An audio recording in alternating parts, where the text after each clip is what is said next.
Welcome back to Awakened Exchanges. I'm your host, Jay Rich, and you're listening to a very special episode.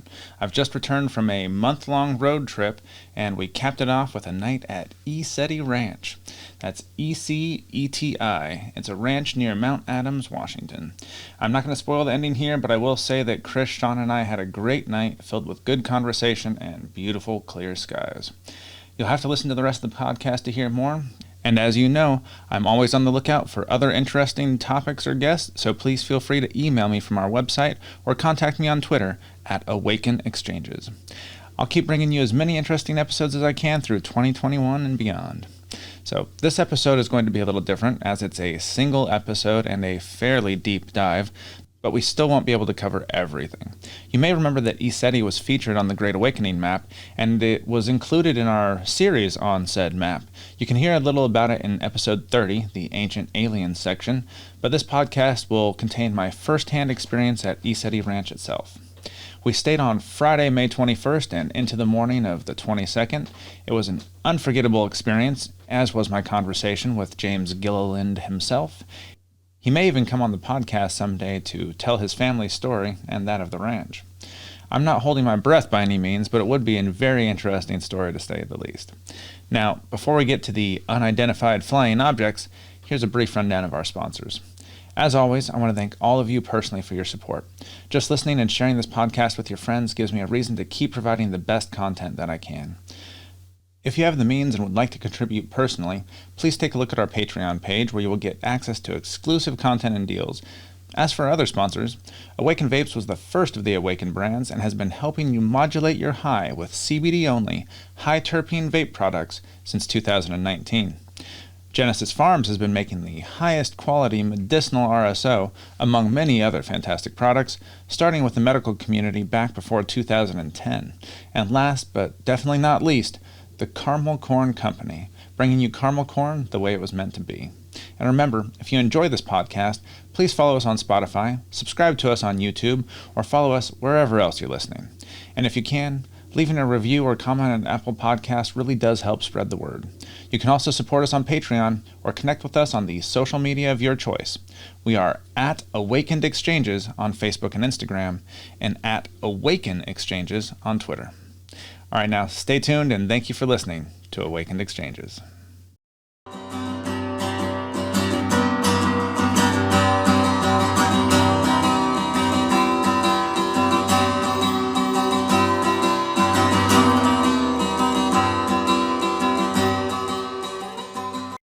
Genesis Pharms was founded on the belief in cannabis's ability to heal. Genesis Pharms is more than a brand. They're a compassionate community of like-minded individuals that generate top-quality cannabis products made with love and care. Community outreach is always on their mind, and their partnerships with Grow for Vets and Parents for Pot was just a beginning to what they hope to accomplish in the coming years. You can find their products on the best dispensary shelves across the state of Oregon. Their RSO is the most consistent quality in the state. Their tinctures are second to none, and their personal massage oil will have you and your partner both coming back for more.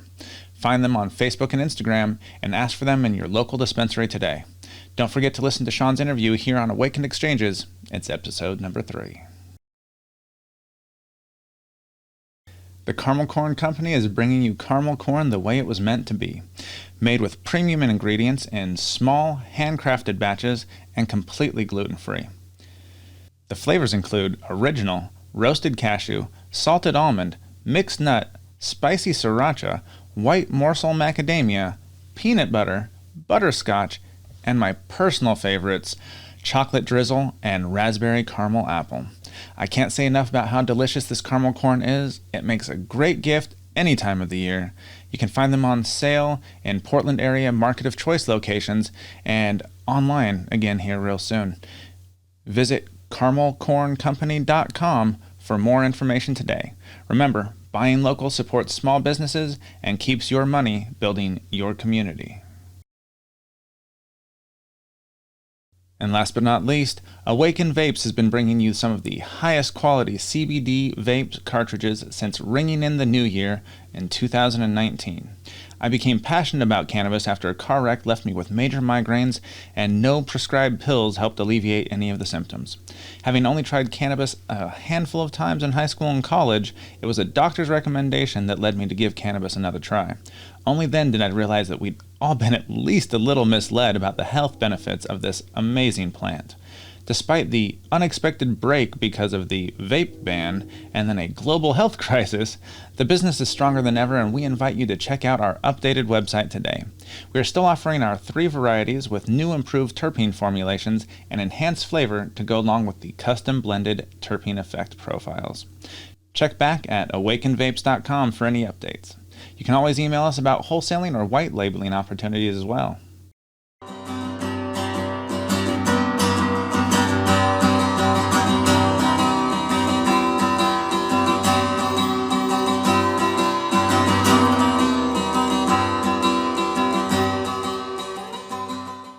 Thank you for joining me on this special edition of Awakened Exchanges.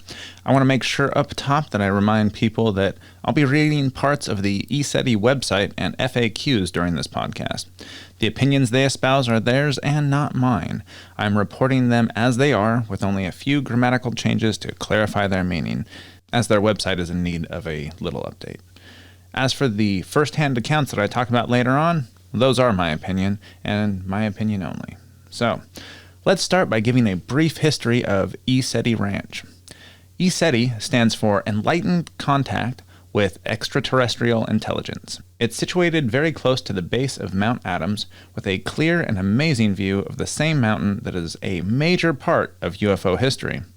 According to their About Us page, Kenneth Arnold, who coined the phrase flying saucers in his 1947 report, said that he lost sight of the luminous disks as they descended on the western slopes of Mount Adams.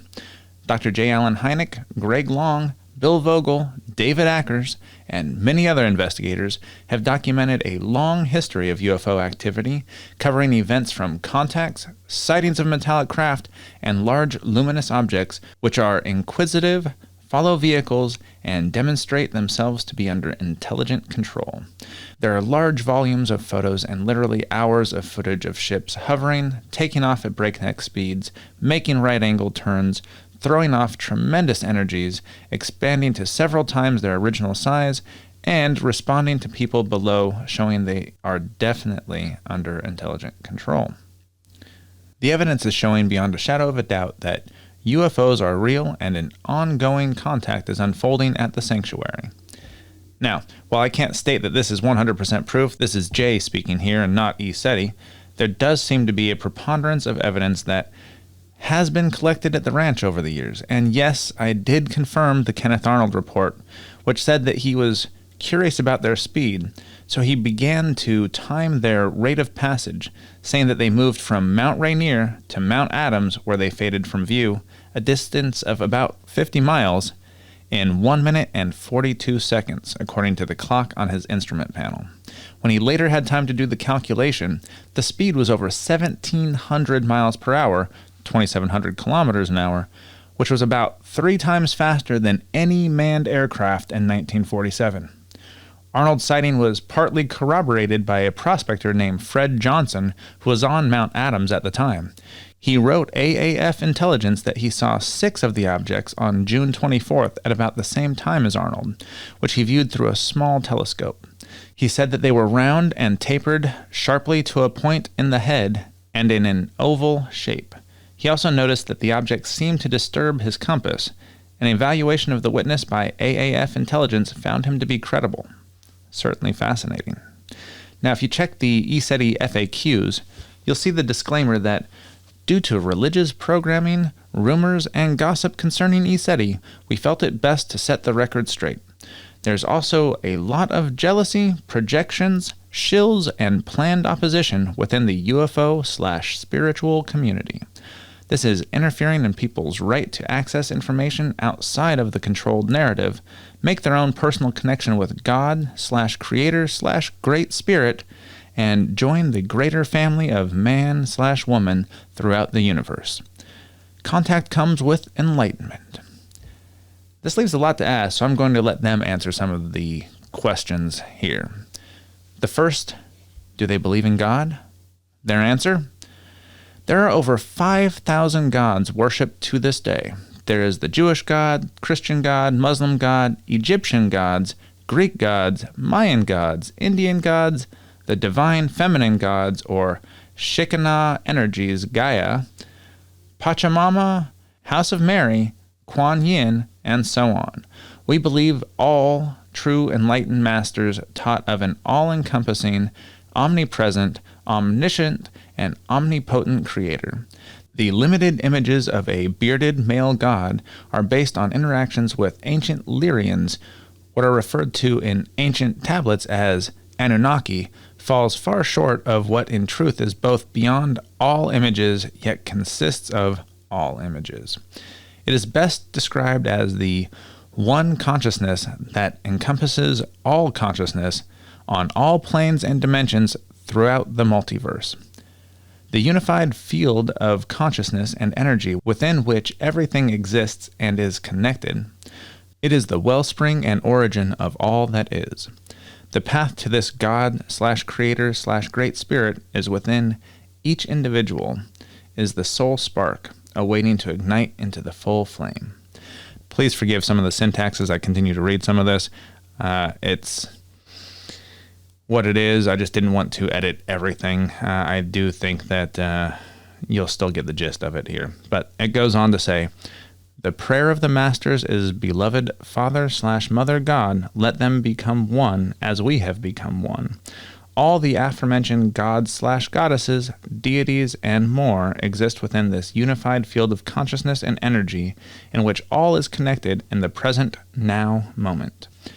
We choose how much of the consciousness and energy, quote, knowledge, within this field we wish to embody through expanded awareness. There are beings aware of and utilizing more of that field now and throughout history. Rather than worshiping an external image of God or gods, many of which represent positive, some negative attributes, it is more beneficial to make one's own personal God/Creator/Great Spirit connection within. The temple has always been within, as so with connection to eternal love, joy, and bliss. Love, acceptance, and approval so many seek in error externally can only be everlasting when found internally. It is no longer dependent on external people, places, and things. The ultimate power is love. It is the manifesting force and wellspring of all creation, the cosmic glue that holds all things together. It is like the sun, always giving. The real power comes from allowing love to flow through us and giving, empowering, not overpowering, assisting all life to reach its highest potential.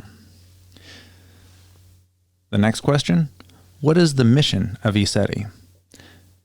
Our mission, first and foremost, is to empower the individual, assist people to make their own personal God, Creator, Great Spirit connection, to teach universal law, and aid in the awakening and healing of humanity and the earth, body, mind, and spirit.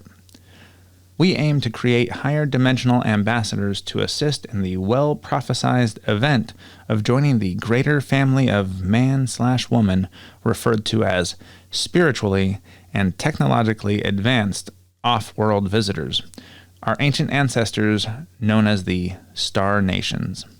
The Retreat Center has a 34-year history of service, bringing cutting-edge healers, scientists, teachers, and researchers from around the world to share their knowledge and wisdom through conferences and workshops. James, the founder, has over 40 years of intense research and training in Eastern and Western traditions. He has studied with and been initiated by yogis, lamas, Native Americans, and Hawaiian elders. This includes the study of many process-oriented therapies to remove the wounds, traumas, and wrong conclusions from past experiences, inhibiting us from reaching our highest potential.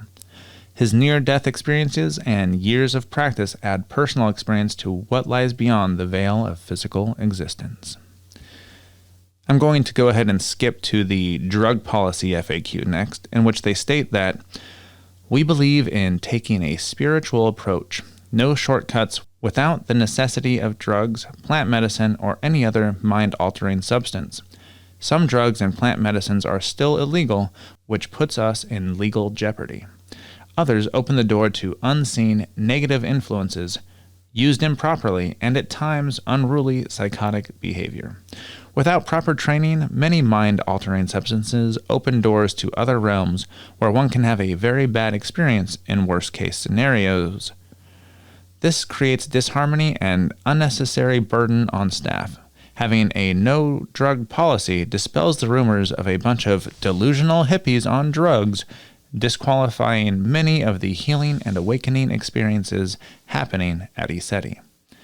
These rumors were started by others jealous of the ongoing activity and the authenticity in the field of ufology and spirituality, mainly by Dr. Greer at Contact in the Desert, with full knowledge that we have a no drug and alcohol policy. The fact that MUFON acknowledges 85 UFOs during ECETI's invitation for contact at Contact in the Desert Joshua Tree versus 0 for Dr. Greer's C5 program may have also been the reason for such comments. This is not a competition, only a demonstration of the difference in frequency, procedure, and intent. It is through the heart, not the ego. One must remain humble, keep an open mind, loving heart, and pure intent to be successful in contacting higher dimensional beings. There are always lower dimensional beings waiting to prey upon those who, in ignorance, give their power away to others and open doors to malevolent beings that best be left closed. It is well documented that masters, UFOs, spiritually and technologically advanced off-world and other dimensional beings appear on a regular basis at ECETI. Many of the spontaneous healings also clearly demonstrate we are doing something right. Unfortunately, these higher frequencies also bring up old wounds, traumas, and wrong conclusions from past experiences, as any other major vortex or power center. This creates a golden opportunity to heal, yet some choose to project, blame other people or circumstances for what is coming up within. This can also be the source of rumors, especially when asked to leave due to choosing a downward spiral, being a constant disruption, and the lack of taking personal responsibility. In order to maintain the peace and frequency, tough decisions often have to be made. Jealousy, competition, and messiah complexes have no place with those who are authentic, dedicated to truth, and truly in service to others. I'm going to go ahead and interject here. It's within this FAQ that you can start to really see the divide between James and Dr. Stephen Greer. Dr. Greer, whom James seems to believe is working with the reptilians, if not one himself, well, it's an interesting comparison, and while I've always thought of Dr. Greer as a bit self-serving, I haven't met him in person to see if that opinion holds. I'll give my opinion on James later as I talk about our lengthy conversation around the campfire. The next FAQ asks, is there any evidence to back up claims of contact with UFO masters, spiritually and technologically advanced off-world and other dimensional beings? Their answer, there is a long history of UFO activity on Mount Adams, or Poteau, as its original name going back to Native American lore. Kenneth Arnold, a pilot who coined the phrase flying saucers in 1947, lost sight of the ships when they descended on the western slopes of Mount Adams. Dr. J. Allen Hynek and other researchers have well documented the activity. We have boxes of videos, pictures, testimonies of eyewitnesses with as many as 200 at a time in the field, where ships of every size, shape, and color have flown over ECETI. Some of these witnesses are triple PhD Boeing engineers, Lockheed engineers, Air Force Base commanders, pilots, air traffic controllers, professional people from all walks of life. Many testified on various radio and television shows. Coast to Coast with Art Bell was just one of many shows. James was the first to do an intention experiment initiating contact with benevolent ETs on Coast to Coast, which was a spectacular success. We have had NASA investigate as well, yet due to the loss of jobs, pensions, etc., and the promise to be discreet, We cannot divulge the NASA scientists' names. These witnesses all said these objects were unknowns, exhibited technology far beyond any conventional or unconventional craft that they knew of, and morphing from 1 to 4 objects, making right-angled turns at several thousand miles an hour, moving 1,000 times the speed of any satellite. They have been documented responding to and signaling back to people on the ground on a regular basis, all ongoing to this day. This is unprecedented evidence. James, Peter Slattery, and other remote viewers all gave the time, date, and location that ships would appear. The ships did appear, as in paranormal state, right on cue. Good Morning America, Evening Magazine, Hannity with Fox News, international TV and radio shows have all covered these ongoing contacts. Unfortunately, our greatest censors are not mainstream. They are within the UFO community, those maintaining the controlled narrative.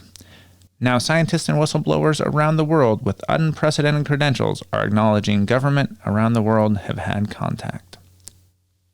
I want to go ahead and jump in here for a second and remind people that we are literally a month away, literally 1 month from the day of this release, June 25th, that there's supposed to be UFO testimony in Congress.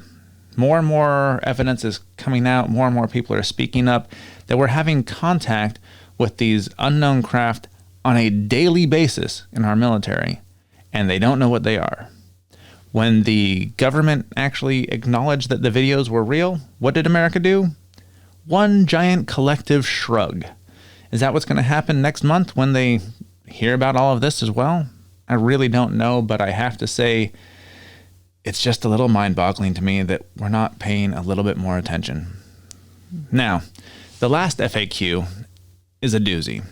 It asks, what about the rumors and gossip concerning ECETI? This is an interesting question and is answered in great detail. The answers are written by James, as you'll see as I get further into it. So keep that in mind. This is James answering that question. This next topic is one we would rather not address, but due to the epidemic nature of this behavior, it is appropriate. It needs a subsection to fully address this topic. We will try to address this with humor. It is said that rumors circle the world before truth has time to tie its shoes. These rumors are coming from the shills, planned opposition, posers, competitive and jealous researchers, and dark hearts within the spiritual and UFO community. There are 3 fingers pointing back to the ones participating in what some profess to be righteous, going against all the basics of what it means to be a decent human being. Those who are authentic are the ones receiving the most opposition from the posers, those with ill intent and personal agendas desiring to make a name for themselves on the back of others. Those with the most notoriety often become the biggest targets. We feel there are 3 kinds of business: your business, God's business, and other people's business. Other people's business is God's business. No one knows what another soul needs for completion. It is said that there are no perfect men or women, only perfect intentions. We will all make mistakes. None of us are infallible. Truth, especially in the field of ufology, our ancient origins, and the nature of Creator, is a work in progress. Due to religious, academic, and political or social engineering, we have to sift through a myriad of lies, deceptions, mis- and disinformation. There are also the projections of others due to their beliefs and victim patterns. When doing our research, we focus on impeccable integrity, knowing truth is flexible. It changes as more information comes in. We do not prejudge or take sides, knowing the truth will surface and karma will have its way. We also realize what a distraction all the drama and chaos is to the awakening and healing process personally and collectively. Art Bell summed it up best when he said, "What is with the UFO community? They eat their own." There's an old adage, "What see I, am I." And on that note, we will address some of the nonsensical rumors flying around the community, not getting into the lives of others other than how they pertain to ECETI. On Coast to Coast, A disturbed woman came on for quite some time talking about how black helicopters descended on ECETI, men in camo repelled, drugged all the people, abused the children, blew up the buildings with the children in them, and then left any who were not killed to be swallowed up in a giant vortex that created a hole in the center of the Skywatch field. This, of course, never happened. We were surprised they allowed her to continue without a reality check. No one has died at ECETI in the past 34 years. No missing person reports other than one who they found later trapped in his car in the snow on the way to the ranch. He was alive due to eating gifted food he was bringing to ECETI, which turned out to be a wonderful story. No buildings were damaged or destroyed, no children abused, no one drugged, and no giant hole swallowed up the rest of the unsuspecting attendees at the conference. It was a feeble attempt to dissuade people from coming to the conference. We are constantly having to address this nonsense, so consider it addressed. Never happened. We have had people spreading these rumors only to do background checks, finding they were in satanic bands on Facebook, bragging about blood rituals they just attended. Some have heavy drug addictions. The least case scenario, they were very wounded, imbalanced, angry people with hidden agendas. I could actually stop here as Jay and come in and talk about a lot of these things, but I'm going to go ahead and just continue reading the rest of this FAQ to give you an idea of what has been said about them as well as how they address it. So the next part is, the next rumor is that James is a pedophile and they have the evidence, followed by James is gay, and then followed by James is a womanizer. First of all, I have been very outspoken against the pedophilia and child trafficking, which has in turn created attacks by the pedophiles and child traffickers, some of which are within the UFO and spiritual community. The woman who professed to have the evidence had the wrong file with a different middle name of a man who lived in Seattle. Allegedly, his name was James Wilson Gilliland. He is of no relation, and my middle name is Alan. I have never lived in Seattle. I never got a retraction from several venues that spread this slanderous disinformation, despite the fact that I photocopied my driver's license showing clearly I was not the person in the file. The only thing I did get is continuous sneers and judgments by people who believed the rumor. It is a classic case of what is happening in the political arena, accusing others of what you yourself have done or are doing. As far as being gay, I am a very happy, loving, heterosexual man and neither condemn nor condone gays.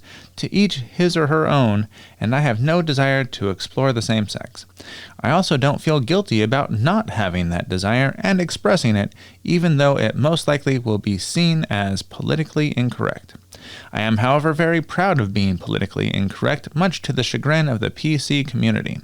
With the full knowledge it is just another mind control program, humor and laughter lifts everyone's spirits, bringing them closer to Creator, which is, in its most unlimited understanding, pure, unconditional love, joy, and bliss. I have had relationships that did not work out, like everyone else, stayed in them far longer than I should have for healing to occur. I have always been honest, never abused physically or emotionally a spouse, or made any unfulfilled promises. In many cases, demands were made of me to leave ECETI and give up the mission rather than share in the mission. If I was to continue in the relationship, it meant a move from ECETI and become the projected image of what was their desire, as well as take on all of their previous debts and burdens. This would only be enabling. The vortex and my frequency does seem to bring out the best and the worst in people. Things become amplified and mirrored. Very few can take personal responsibility for their attitudes and emotions, own them, and transcend what is being amplified and reflected back to them. It's a double-edged sword, a blessing and a curse. I spend the majority of my time alone, maintaining my spiritual connection in nature when possible. I actually made a t-shirt that says, "I am not your father, your mother, or your ex-lover. I am just sitting here."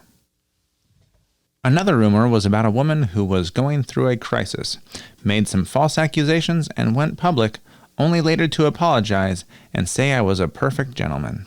This was jumped on by a lawyer in the field of ufology and others who were thrown off the ranch due to violating the no-drug policy, theft, or refusal to process their own issues, projecting them on others. This is where most of the rumors come from. After forwarding the email of the woman involved, with permission, totally exonerating me, they continued to spread the rumors which fall under the category of defamation of character.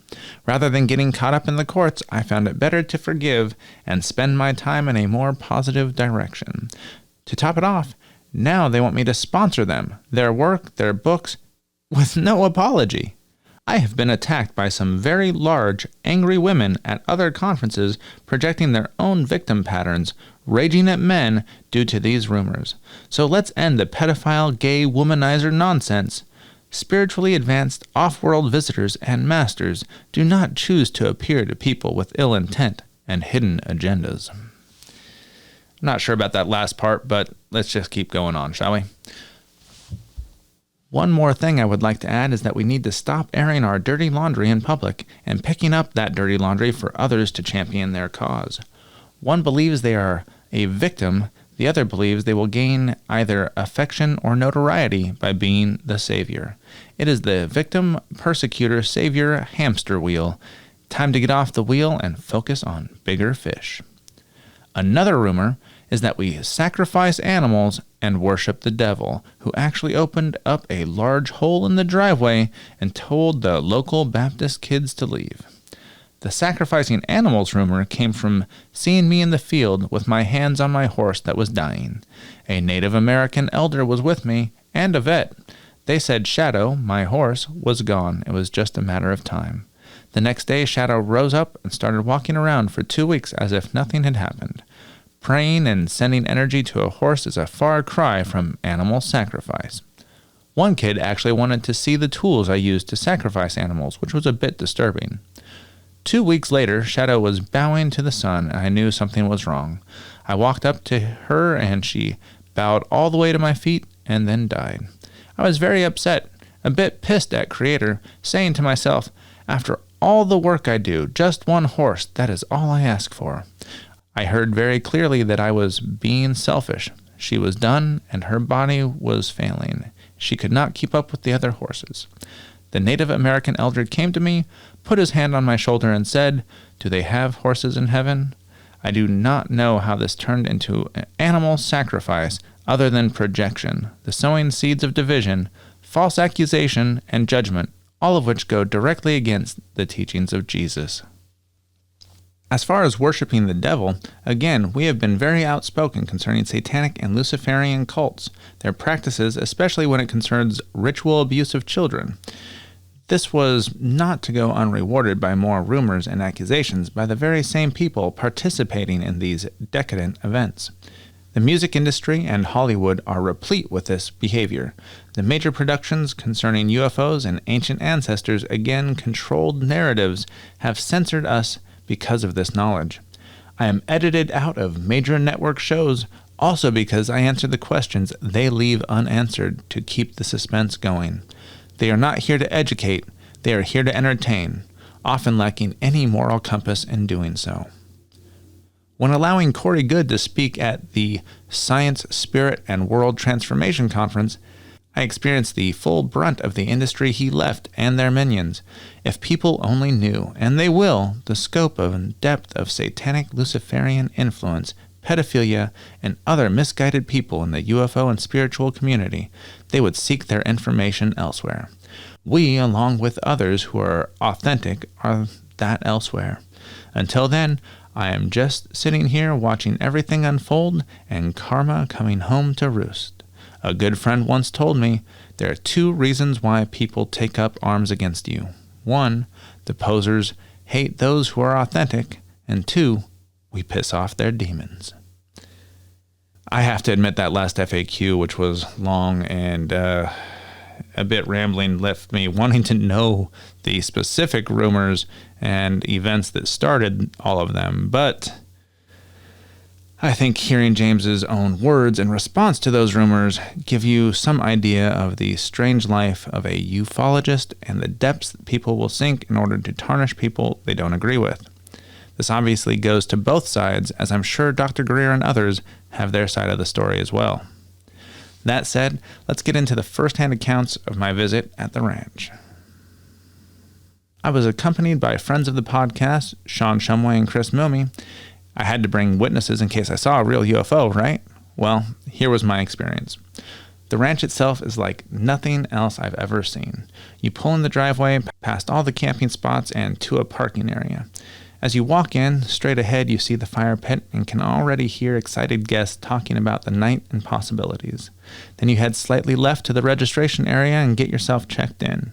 We chose to stay in one of the yurts, which all have wood-burning stoves. Stoves that work so well, Chris and I actually got uncomfortably warm during the night as we stoked it up pretty good before bed, assuming we'd all need it. After putting our stuff in the yurt, we stopped back by the fire pit and chatted with the guests for a while. There was a lot of cryptocurrency chat, as well as a few subjects that I associate with the QAnon movement, and even an anarchist that was pretty vocal about what he'd like to see happen over the next decade or so. After that, we decided to finish walking around the bulk of the property. The Skywatch area is populated with a bunch of camping chairs, set up in perpetuity and first come, first serve. The view of Mount Adams from those chairs, which you can see in my Instagram post as well as on the YouTube video, is literally second to none. I can totally understand why James wouldn't want to leave that property, even if there weren't UFOs buzzing around all the time.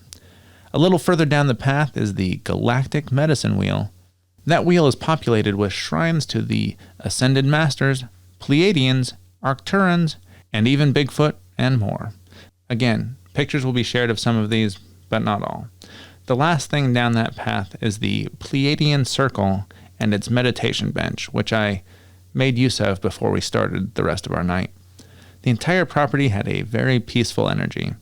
As I mentioned, we stayed in one of the yurts, but they also have regular camping spots, tents that are already set up, an eagle's nest cabin, as well as other cabins, and meditation rooms. They even have a very colorful pyramid guest house with 4 rooms to book. We got there on the second weekend that the ranch had opened back up, and it was still a fairly slow night for guests. Let's get into a little more of the personal details, though. When we first checked in, James was actually sitting down next to the front desk. I recognized him right away, shook his hand, and introduced myself. We proceeded to have a good conversation about some recent footage he had shot at the ranch the week before. It definitely got me excited about the night to come. After a little conversation, he decided to share the most recent footage with us, telling us we were the first to see it, as their limited internet was causing problems with their uploading the content at the moment. When we saw the file, which I cannot attest to actually being filmed there or unedited, but those were both claims being made, we saw an elongated, cigar-shaped craft that appeared to somehow be towing not one, but 2 other circular UFOs in its wake. It almost looked as if there was a black line or beam connecting all 3 ships. I have to admit that I want to believe, and I was fascinated.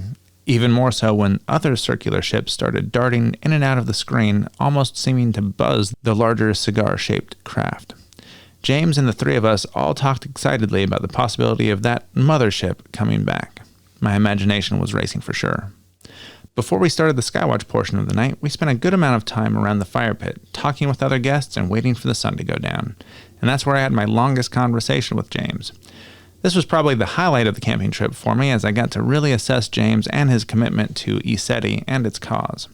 I want to start off by saying that he seemed very genuine and open with me. When he talked about his personal experiences of him and his family, as well as our long history of activity, I felt genuinely taken in. You could definitely tell the differences between those moments and the ones where he slipped into QAnon territory, espousing a few conspiracy theories, most of which I'd heard before, but not in such detail. You could also tell his dislike for Dr. Greer, which comes through in those FAQs as well. He also shed a different light on Corey Goode, talking about how much trauma the survivors of the 20 and Back program had to deal with, seeing what they saw and having their minds wiped.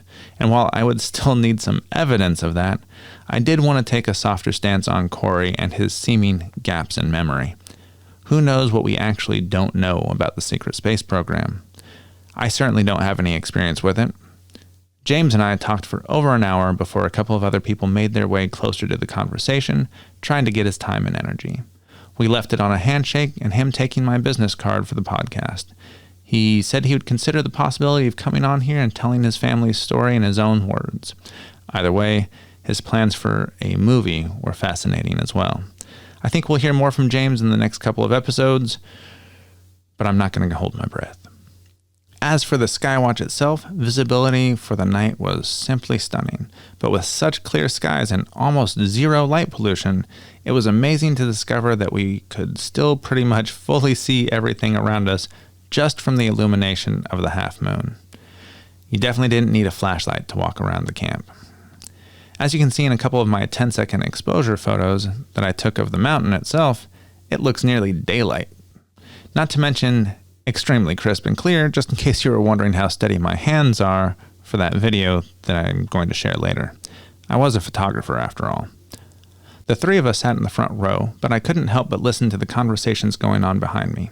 I even fell back into reporter mode at one point, remembering that we all signed agreements acknowledging that everything was being recorded. I opened my voice recorder app and began recording some of the conversations going on behind me. There was a lot of conspiracy talk, as well as what sounded like blustering about aliens. Every once in a while, you'd see a green laser pointer flashed into the sky, pronouncing, "Did you see that power up? It was right there. Keep looking. It might happen again." While I never witnessed anything like that myself, a power-up is their phrase for a ship quickly blinking into and sometimes back out of existence. Honestly, it felt a bit like a hype man trying to get people excited. No judgments here. I know that everyone does want to see what they want to see, and everyone who's going to this ranch probably wants to believe, if nothing else. So, did we have any personal sightings? Well, if you're watching the YouTube video, you can stay to the end and hear my genuine excitement as I'm filming what I believe to be a UFO.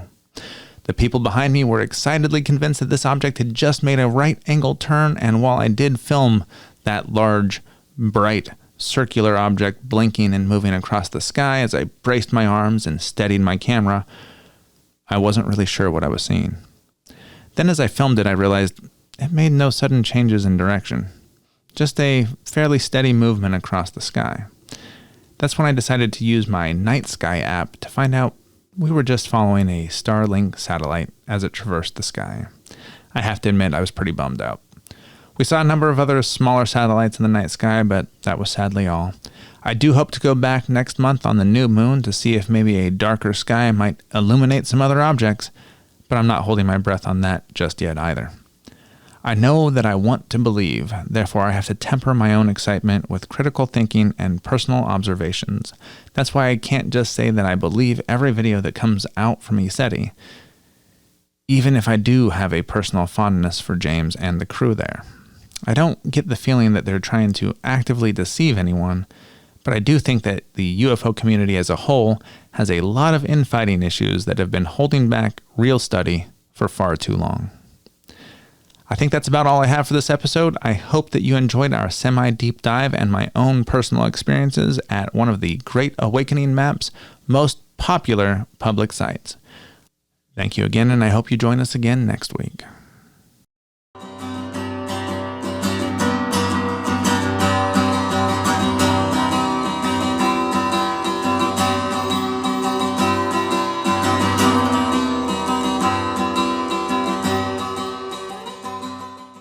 Thank you again for listening to this special episode on ECETI and my first-hand experience there. I hope you enjoyed the episode and that you're looking forward to other deep dives in the future. I want to give a special thanks to all of our listeners. You are the reason I'm doing this. Please tell your friends about us, follow us on Spotify, subscribe on YouTube, or wherever else you're listening.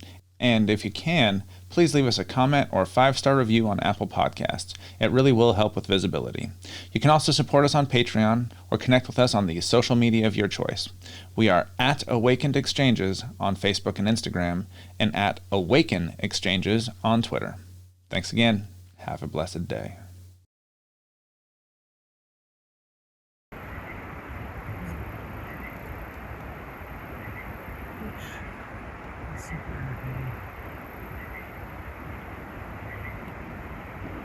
I'm not moving the camera.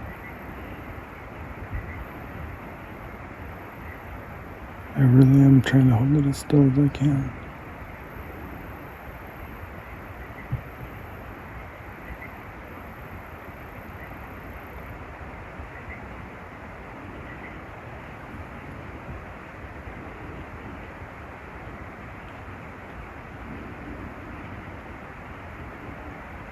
I'm going to try and find a makeshift tripod soon.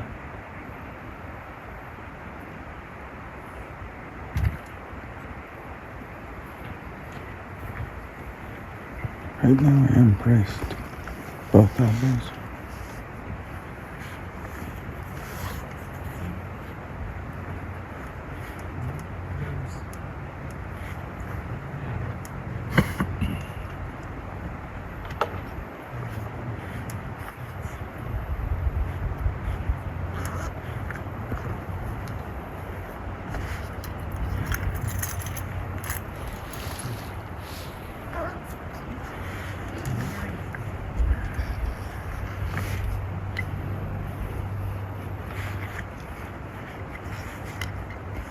I'm not moving the camera. I'm not moving the camera.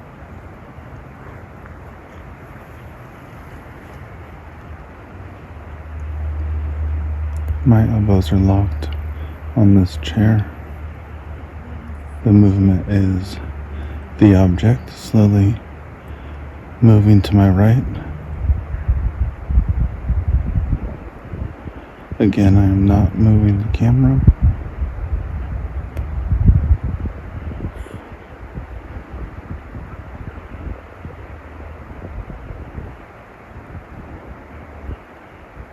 Holy fuck.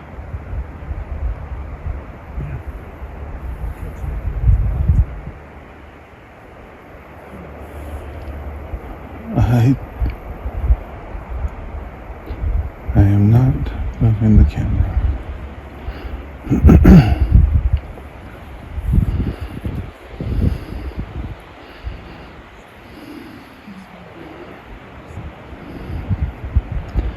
I'm going to stop recording at 5 minutes.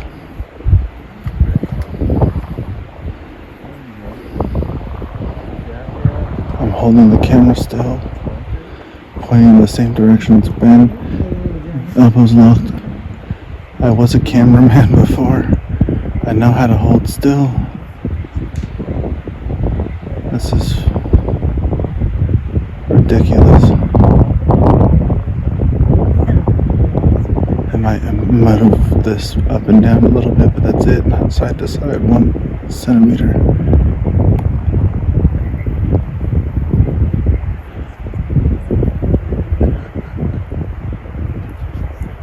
Alright, 15 seconds. It's gonna move out of frame. I know you guys aren't gonna believe me, but there are witnesses. Holy I said 5 minutes. It's alright. It's still there in the sky. I just moved the camera to my right to catch it again.